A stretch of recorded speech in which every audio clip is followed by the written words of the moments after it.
මේ උත්තමාවිට වැඳ වැඳ හිටියොත් ඒ පින්බලෙන් බේරේ.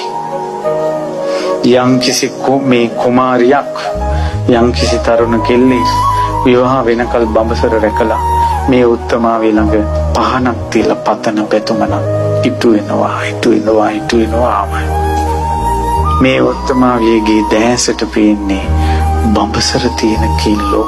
මේ අඩවන් දෙනටින් නිත් විවර කළා මේ උත්තමාවිය බලනකොට ඇයට පේන්නේ පතිවෘතාව රකින්න ස්ත්‍රී.